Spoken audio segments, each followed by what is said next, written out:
What?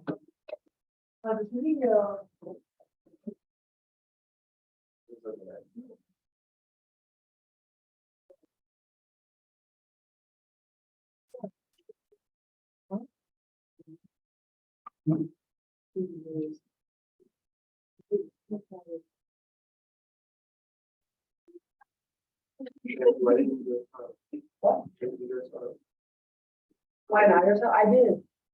I'm a Carmar model. I'm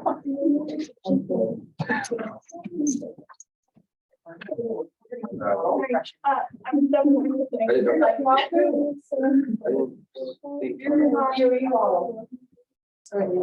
I'm walking here, getting a touchdown picture. And I didn't know what to do about it. They would not get off. That's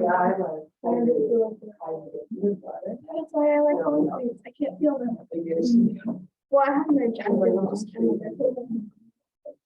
walking with my head down. It's a shock. Because inside of me, did you wash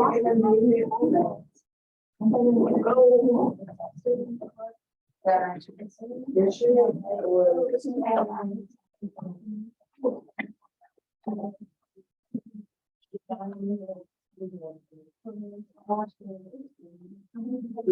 If I see a person with a alarm away or go off, they hit me on the ground, money for dollars. One money for dollars.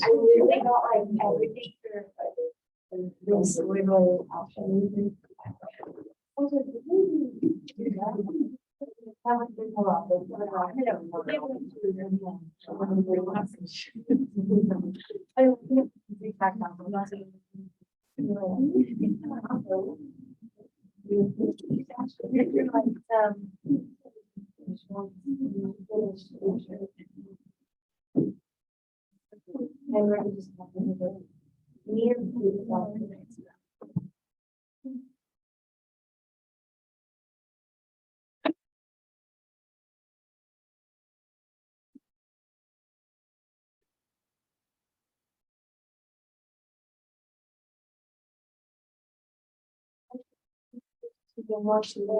so excited. Every green book, I can see you around something. Be there. When do you like we don't play we don't I'm not like Christian college players.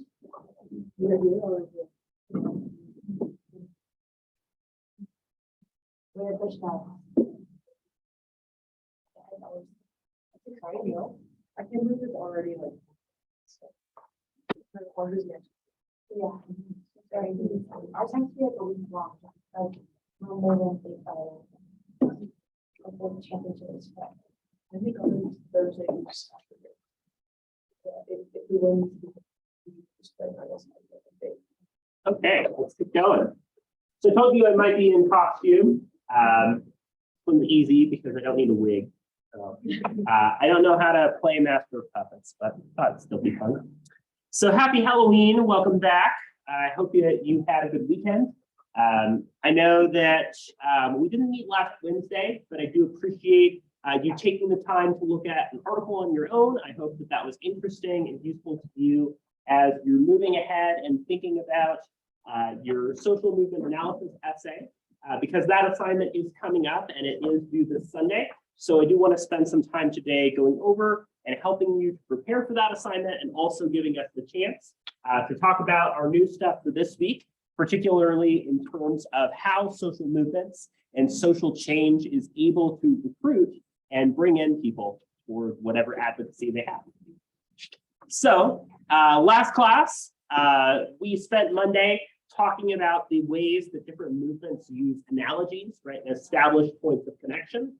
We looked at the example of the US Attorney General speaking in response to legislation that was prohibiting trans people from using restrooms that were associated with their gender identity, and the ways that that movement was used in comparison and similar language was employed in conjunction with the civil rights movement.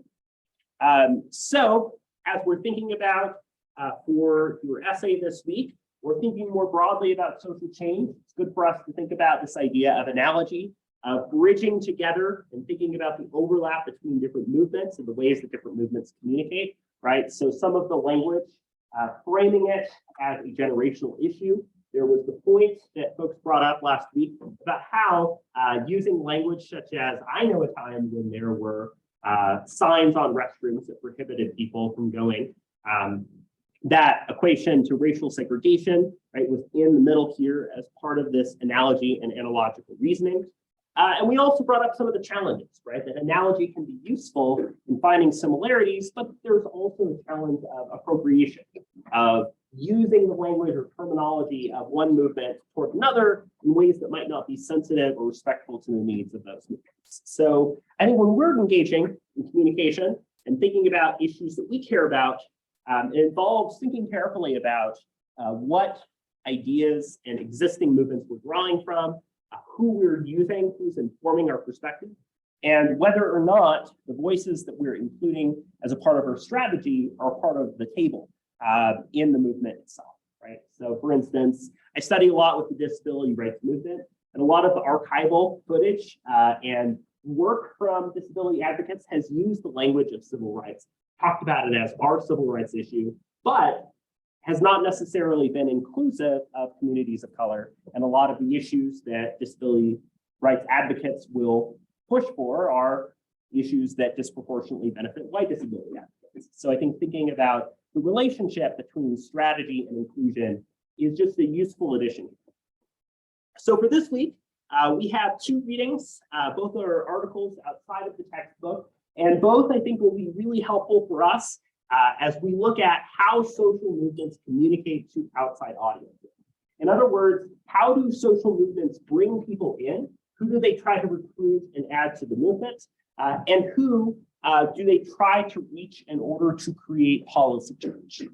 So both the Brower and Jasper readings are really great explorations of these ideas. We'll look at Brower on Wednesday. The late Dan Brower was a communication scholar, an activist who particularly did a lot of research and work surrounding rhetoric and communication and history surrounding HIV/AIDS activism.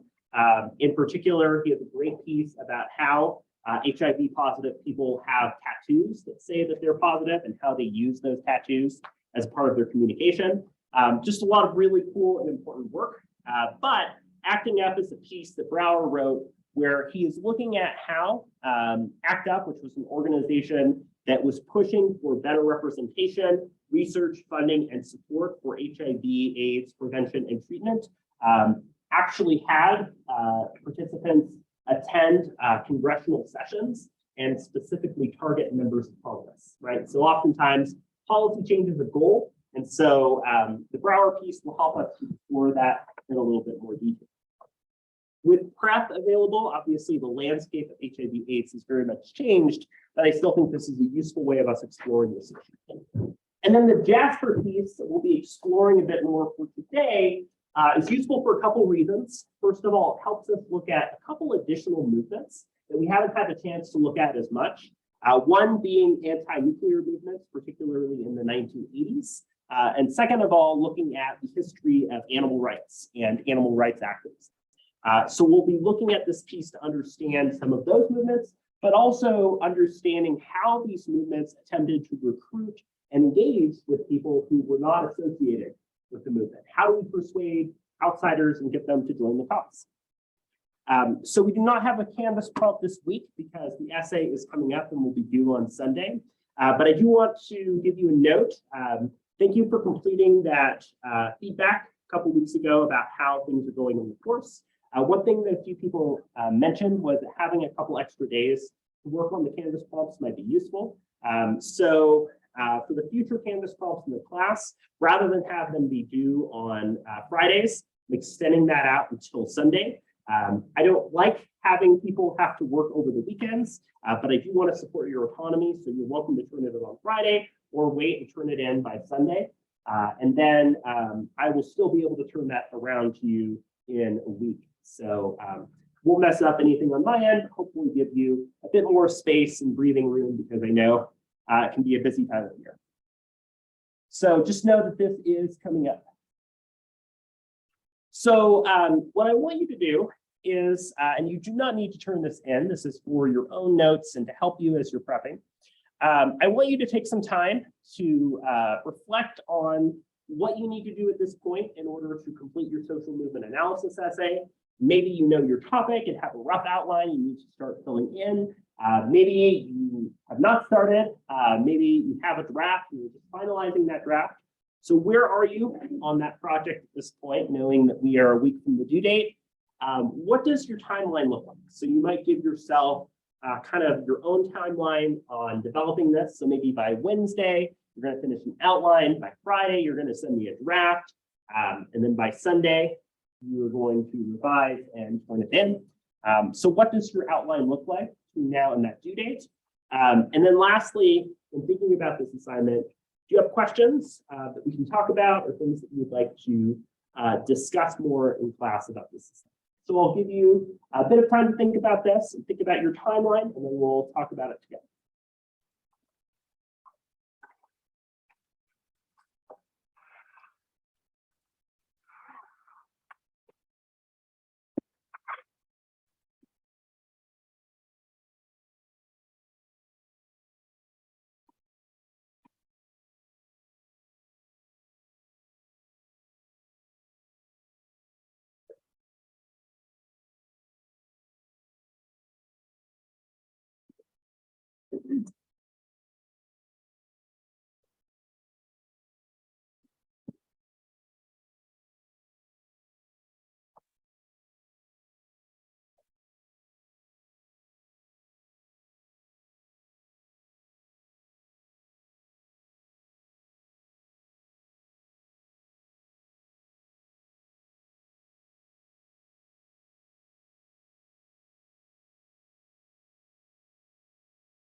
about 3 more minutes.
All right. So I have a few tips for you as you're going into this final week here on this one, and then we'll open things up to any questions that you have here. So a few things that I would recommend as you're working on this. First of all, to think about a specific slice or part of that movement that you really want to focus on, right? I think that your essay will be in really good shape if you focus on breadth or on depth over breadth.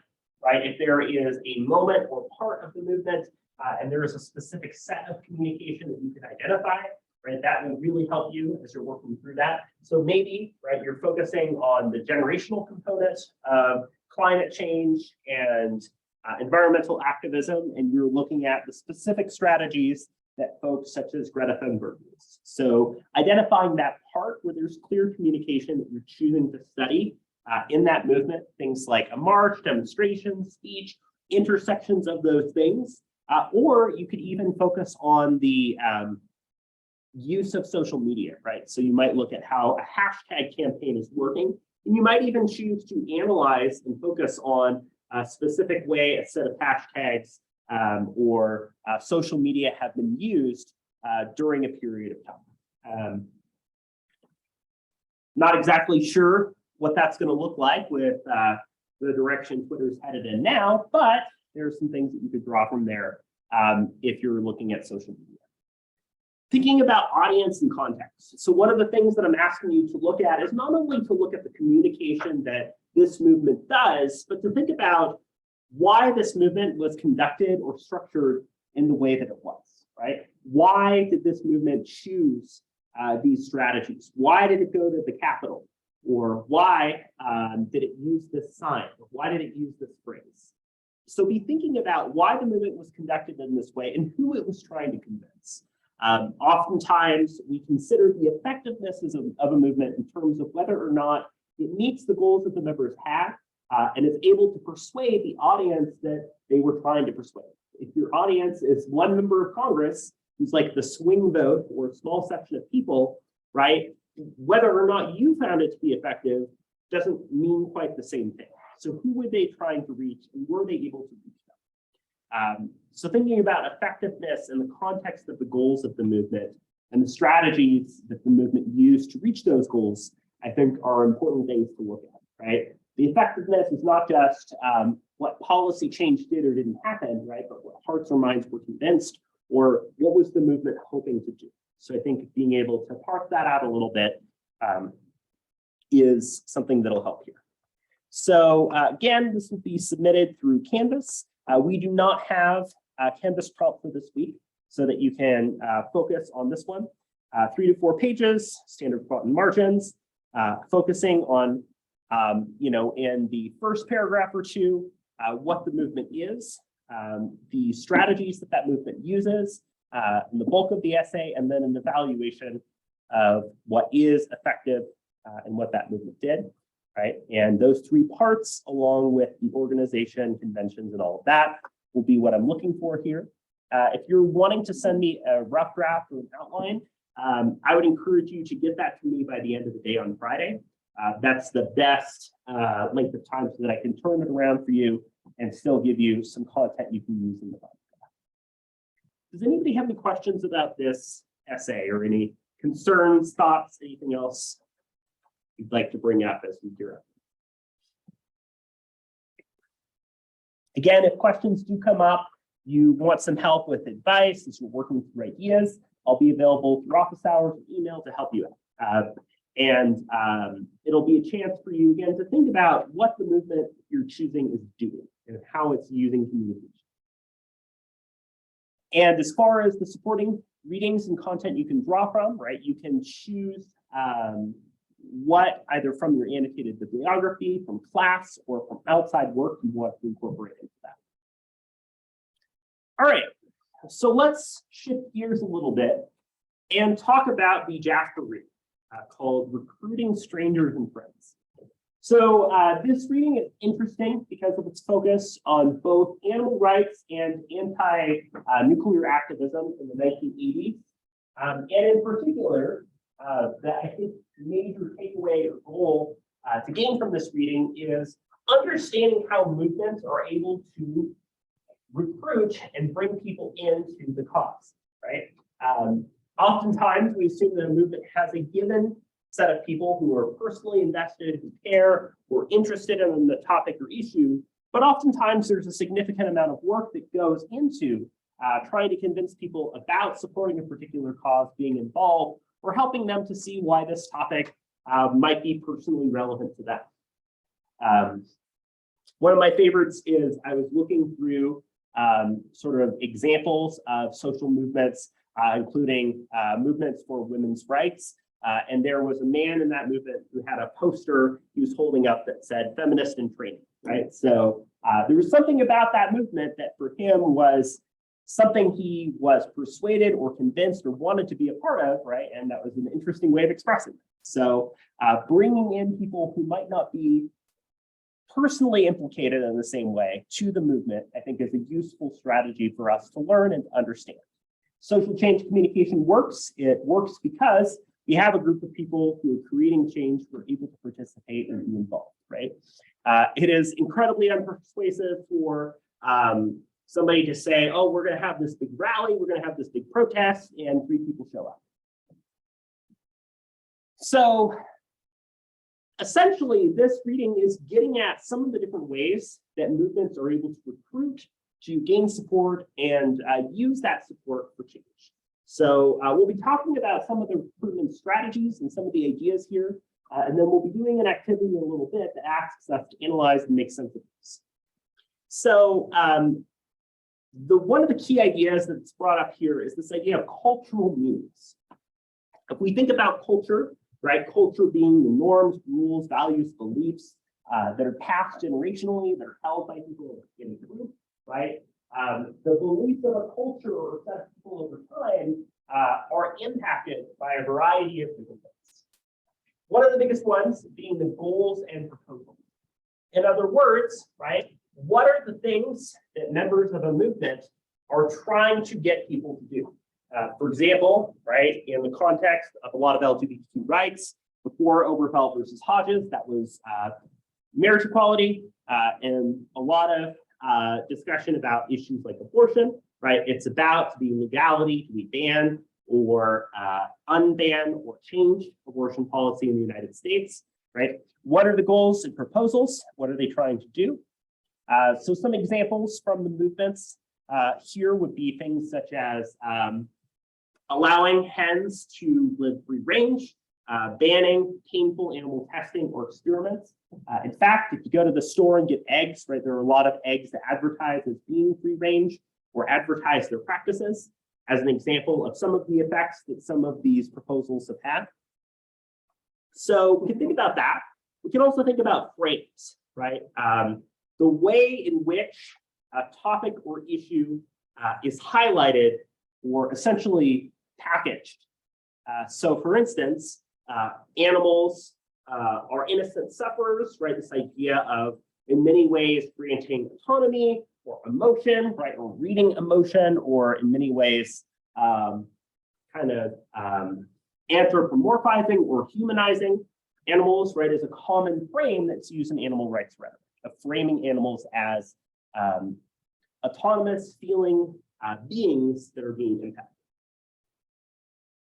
A master frame, right, is an underlying or broader way of looking at the world and society that essentially informs how we're looking at specific things.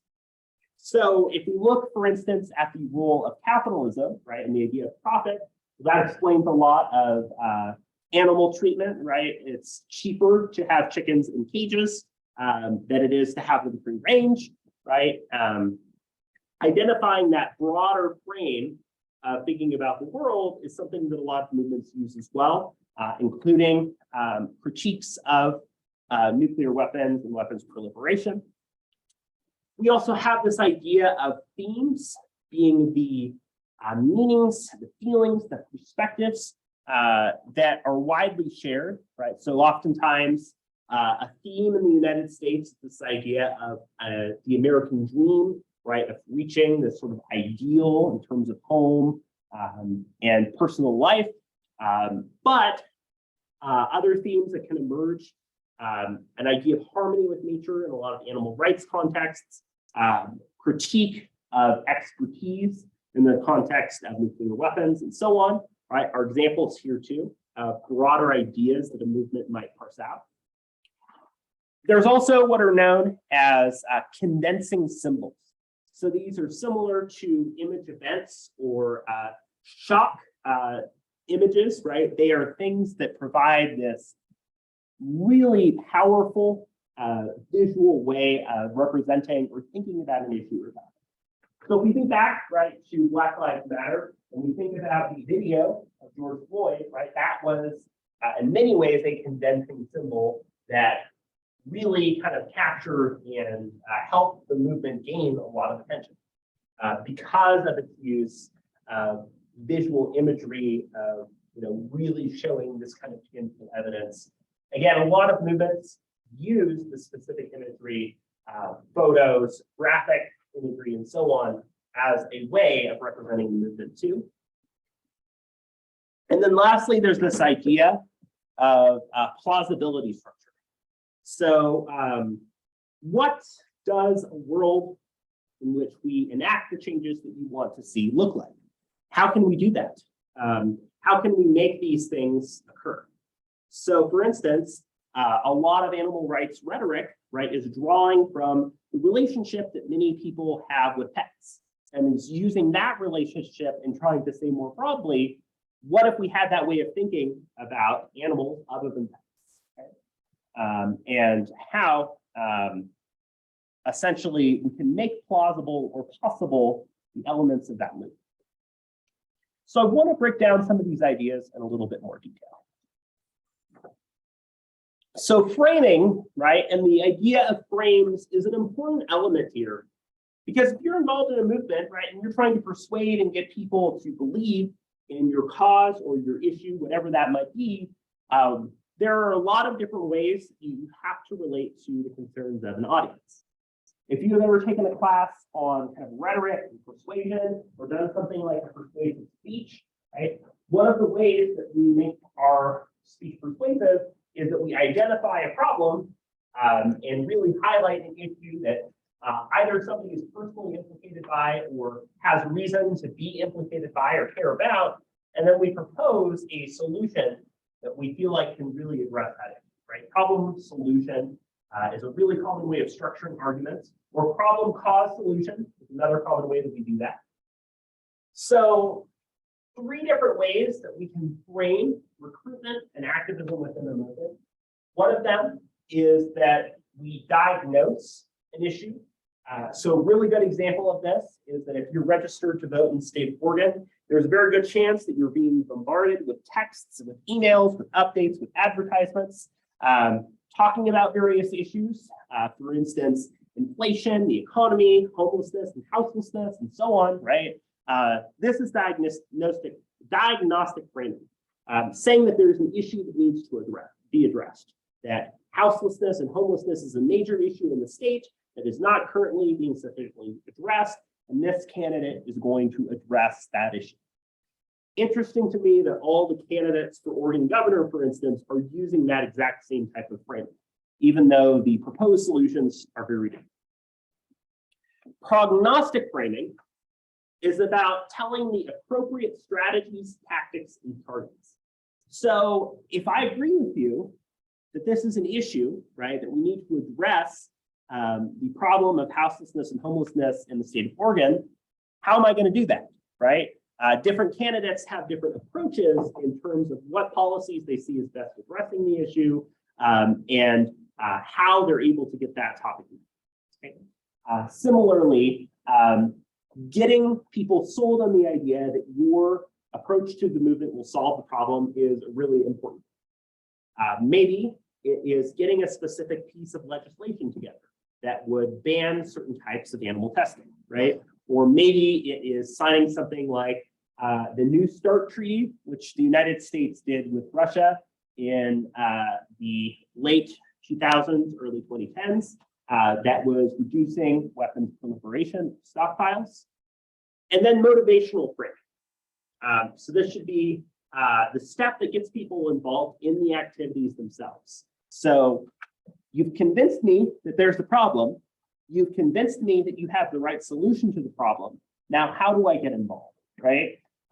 And depending on the group or activism you're part of, maybe that's you're starting to canvass, right? You go door to door. Maybe you are walking down doing a march. Maybe you're going to a town square. Maybe you are sharing and posting about the issue on social media. But this motivational stage is where you are asked to participate and be involved and given the opportunity to do so. So when movements and social change are trying to bring new people in, identifying that there's a problem needs to be addressed, that the way that they are addressing that is the right way to solve the problem, and that you can get involved, and here's how, are oftentimes how these movements work successfully. An important component to that is culture, right? So again, culture is something you've probably heard discussed in a lot of courses. Of course, is relevant here. The idea of norms, unwritten rules, of beliefs, what is important to a member of a group, of rules, the hard-coded guidelines like the Constitution or Bill of Rights, and values. What does the group see as important? What matters to that group? Those are things that are passed down among a group of people, right? One person is not a culture, a group is a culture that is experienced individually and collectively over time. Culture is something that we see discussed a lot when we think about social change and we think about things such as social and political difference. If we think about, for instance, identity-based differences, including things such as gender, race, ethnicity, sexuality, sexual orientation, disability status, class, and so on, right? We're thinking about a lot of differences in the ways that people understand and engage with the world, and the ways that existing in that world is very different. To give you one example, right? I grew up in a suburb of Portland, and I was talking with my mom yesterday about how the experience for me growing up was very different than a few friends of mine who grew up from very different life experiences. So how we understand and engage with community, of course, is shaped by culture. Culture can be understood both as a set of tools, that is, we utilize and draw from culture when we're thinking about a topic, right? So last year I had a really bad rollover, and I was driving my late father's car that I had inherited from him, right? I'm not a religious person, but if I was, there might be some meaning I would associate with surviving the rollover unharmed. But that set of tools, right, culture, religion, and so on, might be used to interpret and make sense of experiences. And culture can also be a rigid set of rules and meanings. For example, right, depending on something like your religious faith, there might be holidays or events that you practice or do not practice, and restrictions on things that you can or cannot do, right? So for instance, giving something up for Lent.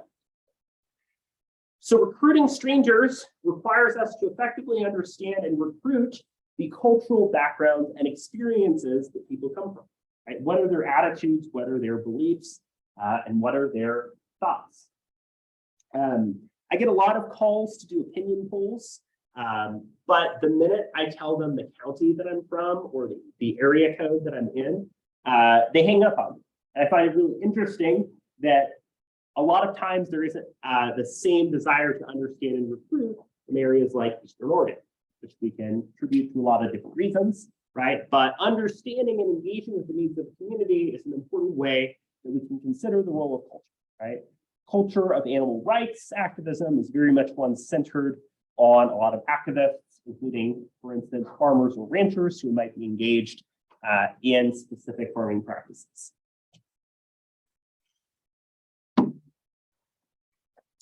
So when it comes to strategies of recruitment, right, there's a lot of different ways that this plays out. Oftentimes, right, one of the easiest ways to recruit and get people involved is the idea that they have a personal stake in the issue. We see this a lot when it comes to activists of color who are motivated by issues of civil rights, by a lot of activism associated with Black Lives Matter, right? So having a common grievance or a shared kind of material or experiential approach to something is one major thing that can motivate towards action. Though, right, not being personally involved or implicated, but still wanting to be involved or caring about an issue or cause is an important element too. The previous action of somebody in a movement can also help that movement and its advocacy, right? If you are recruiting, engaged with people that have been involved as part of a movement for a longer period of time, that can be a really useful strategy too. In fact, right, we see a lot of generational discussion and differences about what strategies and tactics might look like. Younger generations who might use social media or bring that more into a discussion, but drawing upon an older generation who might be using things like a march. A block recruit, right? Block recruiting is essentially bringing an entire organization or network into a movement, right? So for instance, maybe you're really interested in talking about issues of rural farm workers and communities of color in Eastern Oregon, and a group like Oregon Rural Action is one that you reach out to that is involved or part of that group, right? So oftentimes, a lot of movements and people who show up for speeches, for rallies, for marches, for demonstrations are ones that are coming as a part of that network or group. We think back to the Young Lords, right, in New York, right, we can think about the ways in which the Young Lords were creating a community and group that was working together. Networks, right, are important because they're able to transmit specific meaning. That is, if you are already a part of a group and you see that that group is being involved in a rally or demonstration, then your affiliation with that group is important to that membership. And then lastly, there's this idea of frame alignment. We can think back last week to the example, right, of the Black Panthers who were providing food for people who were occupying the Capitol building for disability rights, and this idea that there was frame alignment, that there was this perceived similarity in the interests and concerns among both groups, and the ability to align needs with other groups is a big part of the success of those movements.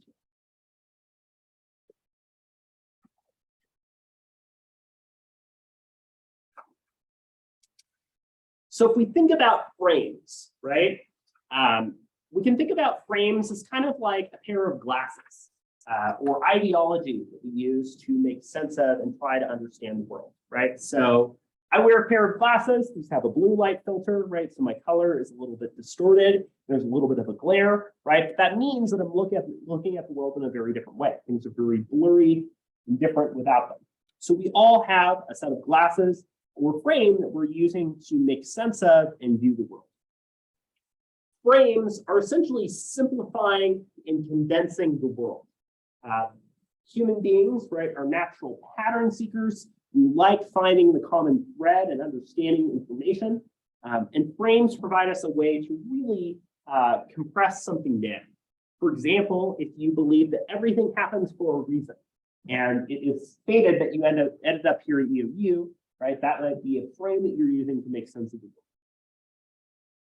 In many ways, when we are engaging in communication, we find ourselves in a challenging position because we're trying to break out of the frames and perspectives that we have about the world, and trying to engage in a process that sometimes is called frame breaking, or encouraging somebody to step out of their established frames for looking at the world. Oftentimes, that's not especially successful. We can look at the context of COVID-19, right, and the ways that COVID-19 policies have been discussed in that way to look at some of the challenges there. But frames are more likely to be accepted. For example, a frame of animal rights or a frame against the proliferation of nuclear weapons, if it's based on the idea that the members of the group already believe this, right? So one common tactic that was used in Black Lives Matter, right, was the discussion about how when he cried to his mother, right, all mothers came running or responded to the call, bringing in this value of motherhood as a common belief among members of the group, using credible claims. So this is a challenge because depending on the group or membership that you're a part of, what counts as a credible claim and was considered to be credible is starting to look very different, right? So looking at source credibility, what does it mean for a source to be credible and trustworthy? What sources do we believe or engage with on that basis are things that are important for us to look at. Also, does the advocacy align with the life experiences of the audience? In other words, does this make sense with what you know or what you understand yourself? Or is that something that's tangible, right? For instance, one of the ways that animal rights rhetoric is not persuasive or effective is oftentimes the fact that access to plant-based or food that doesn't involve animals, right, is a lot more expensive. So that can be a major challenge in relating to engaging with audiences. And this idea of whether or not the narratives that the audience has, right, fit within their way of thinking about the world themselves. Does it make sense? So oftentimes, in being a part of a movement, people are really trying to appeal to existing values and beliefs rather than fundamentally trying to change them, right? It's a much easier argument to tell somebody, you already believe these things. You already support these things. So why wouldn't you do this too? Than to say, you're over here, and I want you to start thinking this way about this topic, right? Think about it this way. If somebody is asking you for a monthly donation, like say you're walking down the street and somebody from the ACLU talks to you, right? It's a lot easier for American Civil Liberties Union to speak to somebody that already has similar beliefs as their group and their issues and convince them that paying for that membership is worth it for the causes that they care about, than to spend all the time and work that it takes to convince somebody that they should care about whatever issues the ACLU is advocating. Credibility is in the eye of the beholder, right? And we have definitely seen this over the past several years when we think about news polarization, when we think about source credibility, where do we get our sources, where do we get our facts, where do we get our information, and where do we disagree, right? But oftentimes, sources that we've seen credible in the past are sources that we're more likely to believe in the present. So we tend to come back to similar sources over time. And recruiting people, right, requires an understanding of the frames and beliefs of that set of people. So in public speaking, right, there's an idea of an audience, but within that, there's the idea of the rhetorical audience, the audience that is able to be persuaded through the use of communication. So one of the important ideas here is about understanding the frames and approaches that members of the groups have and how that informs the advocacy that they do. The last key idea here, before we take a break, is to talk about this idea of moral shocks, right? And this is a very condensed, specific way that something that is surprising or unexpected or very viscerally powerful is being used. And in a lot of movements, for example, in animal testing, this is used to show particularly graphic or deplorable conditions, right? Or conditions at the slaughterhouse, or in terms of things like nuclear weapons, right? It's how, for instance, survivors who have been impacted by radiation are depicted. Visual depictions of things like 3 Mile Island. A lot of environmental advocacy has used that too, right? You have the polar bear who's swimming and trying to find an iceberg but can't. The novelty, the shock value, and relevance of these depictions plays a really big role. And this serves as a very surprising and visceral way of getting people to adopt a frame or a set of beliefs. Wow, I didn't realize what was happening here. I think this is wrong. I want to do something about it. So this is used as a tactic in a lot of movements to present this kind of shocking or surprising imagery to get people to think about or engage with the topic in greater detail. So now we covered a lot of ground. Let's take a break until about 1:50, and then we'll come back and talk a little bit more about some of the ways that these movements have worked and give you the chance in groups to explore this in a bit more detail.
Okay.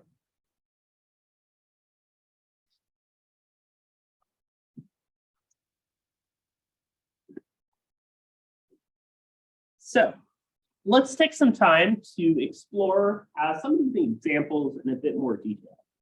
So what I'm going to be doing is dividing us into two different groups, and each group is going to be looking at one of the different movements that's covered for this group. So one of these movements is anti-nuclear activism in the 1980s. And the other is also in this time in the 1980s, looking at animal rights activism. And so what I'm going to be asking each group to do is to look at some of the major arguments that this social movement is making, right? Particularly focusing on time and context, as discussed in this week's article. According to this reading, what are the strategies of recruitment that this movement is using?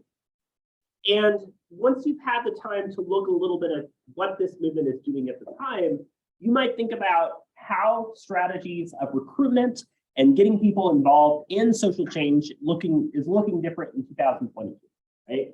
And I want you to take some time to chat about this and share and write down some of your thoughts, particularly as you think about some of the social movements and activism that you're studying for your essays.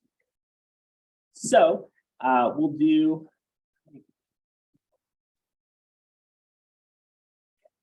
So we will do 1, 2, 3, 4, 5, and 6, focused on the anti-nuclear movements of the 1980s.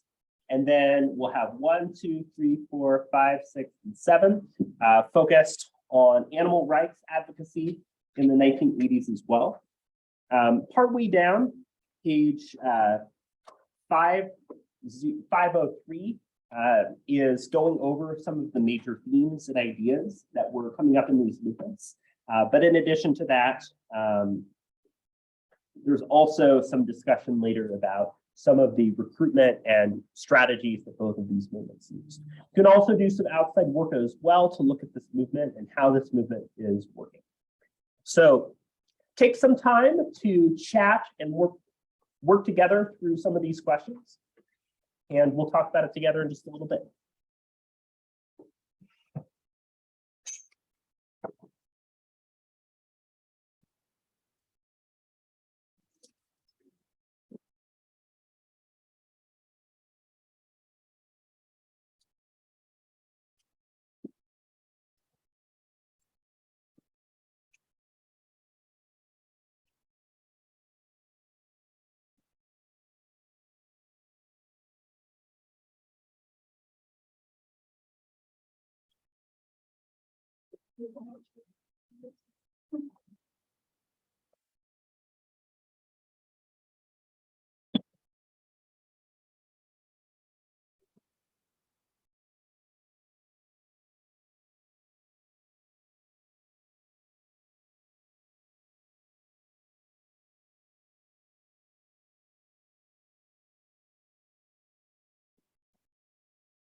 Community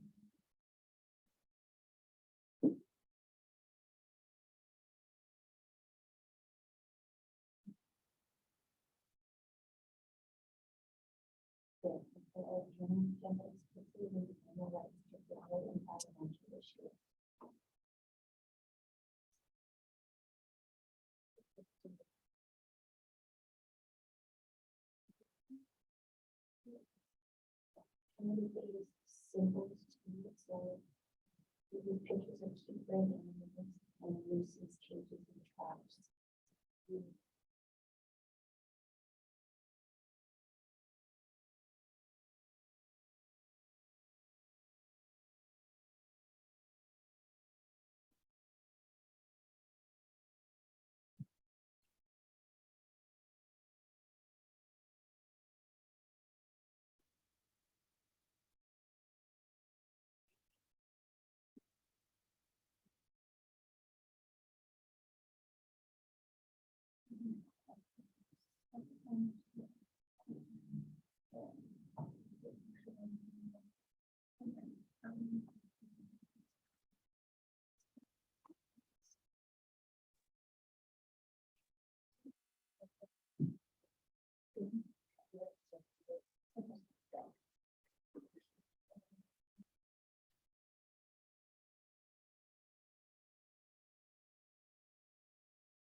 No.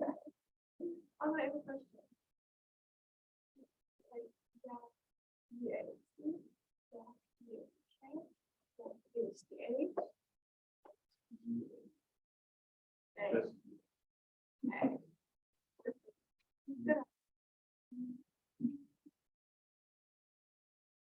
Like oh my, I don't know.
And then also, yeah.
So you might start to transition into thinking about changes in 2022.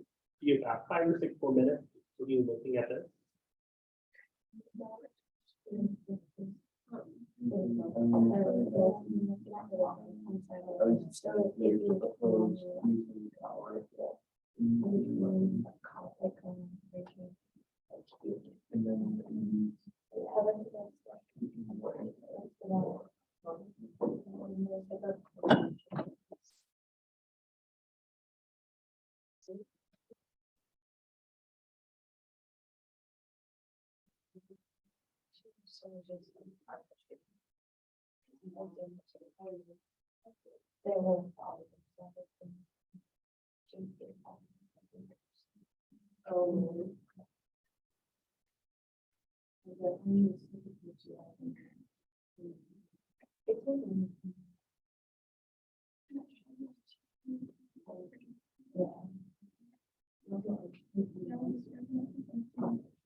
Yeah, we have to.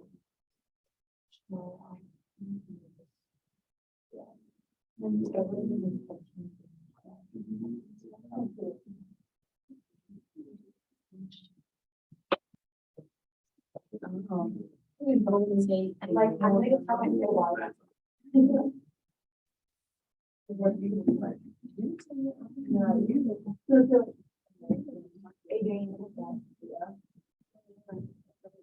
Yeah, you are.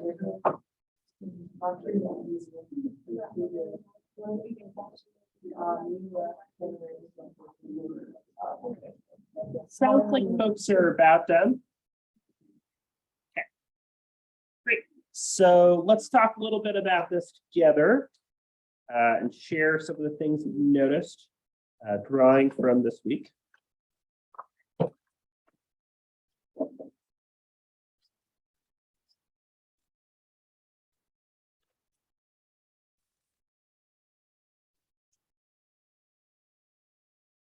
Okay, so let's start here on this side with the anti-nuclear movement in the 1980s. What were some of the major arguments that you all saw with this movement and what this movement has been doing? Okay.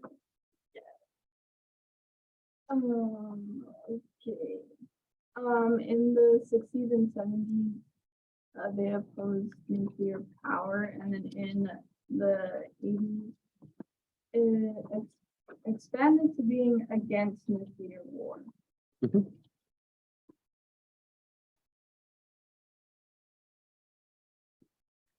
Yeah. So generally speaking, right, a lot of the concerns surrounding nuclear power were concerns associated with safety, right, with reactors leaking or breaking and causing a spill of radiation. If you're familiar with the Fukushima nuclear reactor, that was a case a few years ago in which a reactor in Japan essentially broke and a significant amount of radiation leaked from that reactor too. So there's ongoing sort of concern about the usage of nuclear power and energy, but also a broader discussion about nuclear war, right? If we think about the 1980s, we can think about the Cold War, right? And the United States and Russia, and this idea of proliferation of nuclear weapons. The idea is that proliferating or spreading or adding or stockpiling nuclear weapons was seen as something by many of these groups that was dangerous. So part of why nuclear weapons were seen as dangerous is that proliferation means that it's more likely that one weapon might malfunction or not work properly. It might mean that there's a risk of things detonating, a risk of weapons being stolen or used, right? And a risk that they're more likely to be utilized if there are more of them, right?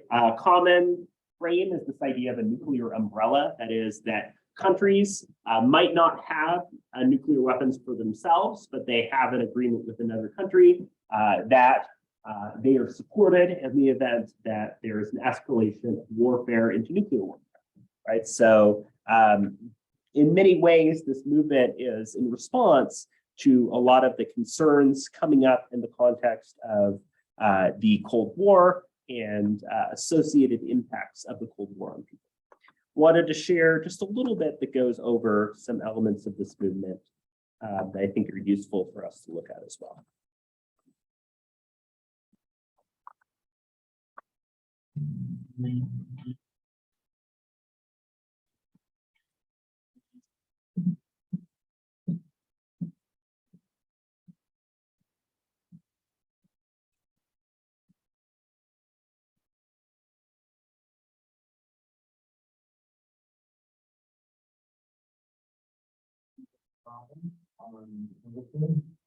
I've been a documentary photographer for over 40 years. I was a member of a collective called Camera. I think we characterize ourselves as part of the counterculture of the late 70s. And through that, I met something called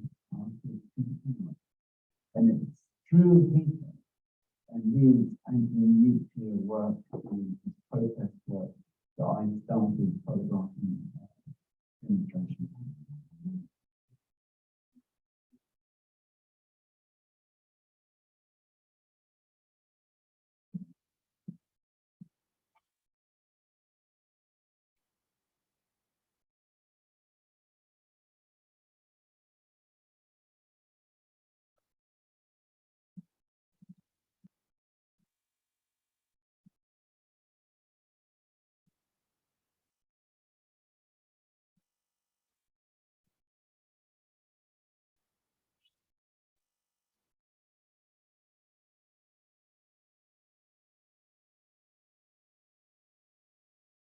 So this timeline and some of the imagery, I think, are particularly useful when we're looking at this movement, right? Because not only do we have the switch from the Second World War to, of course, the Cold War and the development and proliferation of weapons, but also some of the concerns and desire for disarmament, right? As a lot of fears about what escalation of nuclear warfare would look like, having seen its impacts on populations.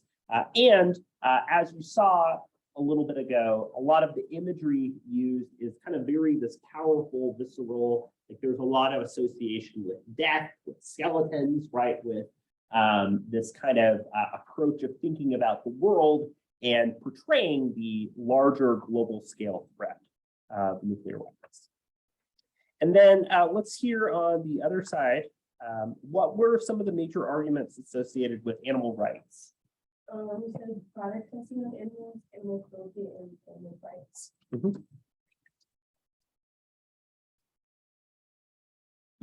Yeah, so generally speaking, if we're thinking about a lot of animal rights activism and rhetoric now, right, oftentimes we'll think about it in the context of organizations like PETA, or we think about this in terms of sort of the association with environment or health in the discussion of sort of plant-based or vegetarian or vegan approaches.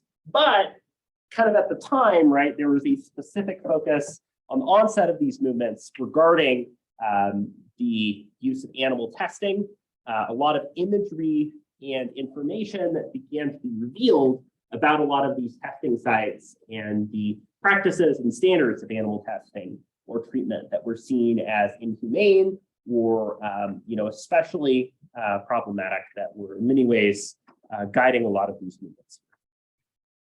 So let's go back here to this side to talk a little bit about strategies of recruitment. What did you all notice in terms of the strategies of recruitment that were used in opposition to nuclear weapons and power?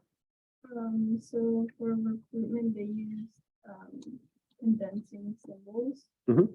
And recruitment also took place through discussion among friends. Mhm. And they also used emotion when communicating about this movement, and recruited through previous movements such as anti-war, feminism, environmentalism, civil rights, animal rights, and others. Mhm. Right. So there are a lot of things that I think are useful to unpack here. One of them being this idea that we think about condensing symbols, right? The usage of imagery and particular phrases or strategies that are really able to get attention of a group. Also, right, through word of mouth, through discussion amongst friends who might have similar values and beliefs, that can be a major method of recruitment. This focus on emotion, right? In particular, one of the most powerful emotions for a movement and for advocacy is fear, right? And in many ways, the fear of ramifications of nuclear warfare or of the misuse of nuclear power was seen as a major problem that was the motivator for that movement. I also like the way that your group brought up that the other movements, right, and activism might share some similar sentiments. So anti-war feminism, right, a lot of opposition to things such as Vietnam War or similar wars, right, was being utilized here to say if you're opposed to war, right, you would also be opposed to nuclear weapons and how they're being used, and would agree that we should disarm, right? Civil rights, animal rights, and other movements are opportunities for people to see commonality or coalitions, right? The framing of, for instance, nuclear weapons as a civil rights issue has been seen in the context of nuclear waste dumping, right? For instance, there's history of the United States dumping nuclear waste on indigenous land and in spaces such as Yucca Mountain in Nevada, right? So that can be a concern that can connect as well. So finding those points of commonality is a major way that these recruitment strategies can really be effective. But here on this side, in terms of animal rights, what were some things that you noticed? You said that they definitely use culture because they talked about how they have been using animals for a long time. And they also use like the big picture and trying to get everyone involved and supporting. And then they also use like themes and symbols. Of like, they use like pictures of sad with the animals in like horrible conditions. Mhm. And then they also use like goals and proposals of like offering alternatives to animal. Mhm. Right. So again, a lot of the broader framing, the usage of imagery, the usage of things like animal testing, right? There's a good chance that one of us has seen a commercial that's like advertising for adopting a pet that's in black and white, it has really sad music playing. That usage of vivid imagery and the sort of or the pathos of feel there is a big component of a lot of these movements. And one of the elements that we see from this movement, as you point out, right, is the way that goals are being given here. That we take the way that we think about pets and we can apply that more broadly to think about animal rights as part of the argument that this movement is making and how it's trying to gain support, utilizing the existing values and beliefs that members of the group have. So now I want to talk a little bit about some of the things that you all noticed and talking about things now. So in terms of strategies of recruitment in 2020, how does that look different? And how might this look different in the context of some of the movements that you all are looking into? Let's start again over here. So we discussed like the use of social media, Mhm. and because of social media, you're able to like reach a more like worldwide audience Mhm. rather than just like an audience based on like your location or area of the movement taking place. Mhm.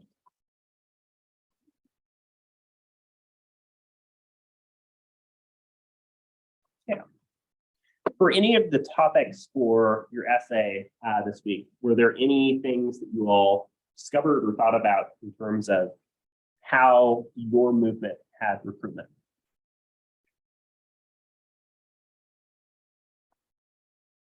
We didn't really discuss that, but for my movement, since I'm focusing on like the younger generation, Mhm.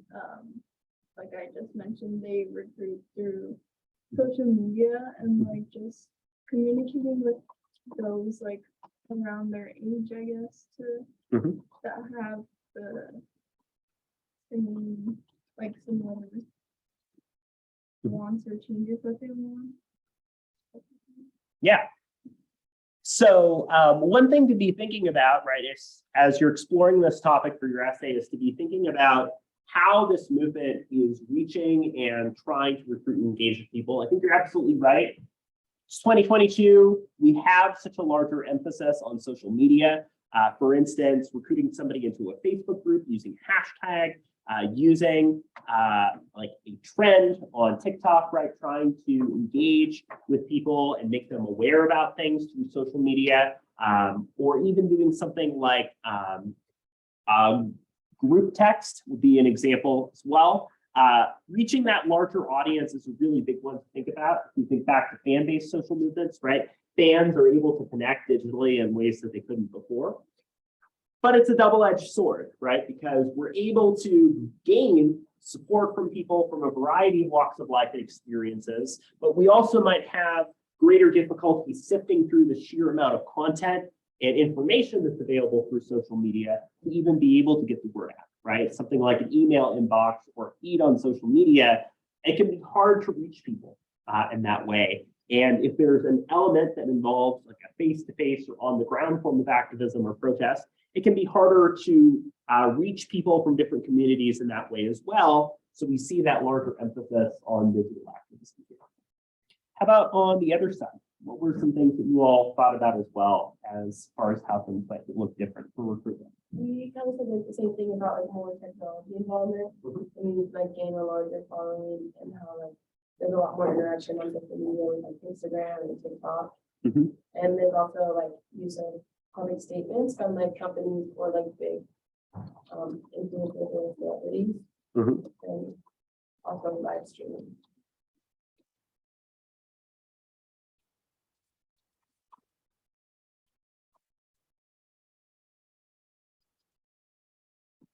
Right. So the way that larger groups and organizations issue statements, statements that come from prominent figures, celebrities, influencers, and so on, right, are playing a big role here as well. That if you like somebody, like, you know, an actor or somebody that you follow online, right, that oftentimes that clout and attention is being used, oftentimes like in donating to a cause or charity, or it might involve some type of campaign event, right, like having a singer who will perform for a rally or similar type of public event. So we do see a pretty large emphasis on that. And then this multimodal element, right? So people will use things like Twitch to live stream and donate for charity, or people will have that video, audio component, even the beginning of like using things like virtual reality, right? Trying to engage with people in more ways to get them involved too. That the idea is that maybe it's more tangible and understandable when the values and beliefs and ideas that a group is trying to express can also be shown through video, can be shown through audio, can be shown through a variety of different forms of engagement. The usage of things like algorithms and targeted advertising that can reach specific demographics and populations, depending on the values and beliefs of those groups. So I think this brings a lot to how we think about changes in recruitment. One of the challenges, right, is to think about the difficulty of engaging with different frames and making the topics or issues relevant to the group, right? With a much larger tent and set of people we can reach out to online, but we also know, right, that it can be a lot more challenging to find people with whom you might share values and beliefs and ideas. So identifying the specific type of audience you're looking for and figuring out what that ideal person you're trying to persuade looks like is a really important consideration that we can still keep thinking about as we're looking at the effectiveness of a lot of these movements and activism more generally. So I know we've got the essay coming up this week, so we'll go ahead and end a little bit earlier for today. But we've had the chance to talk about how recruiting and bringing in outside people into a group is used to navigate difference, right? To advocate on behalf of a lot of issues. The idea of frames and beliefs that impact recruitment, the ideas that members of the group bring to the table, and that the changing political and social world, thinking about recruitment and engaging in an advocacy issue in 2020, it's really different in a lot of ways that you all have been able to highlight. So please pass forward or email me your attendance. On Wednesday, we'll be looking at the Brouwer reading and some of the ways that working, for example, with the state legislature and doing these very specific on the ground outside recruitment strategies is uniquely able to support a group's efforts of change.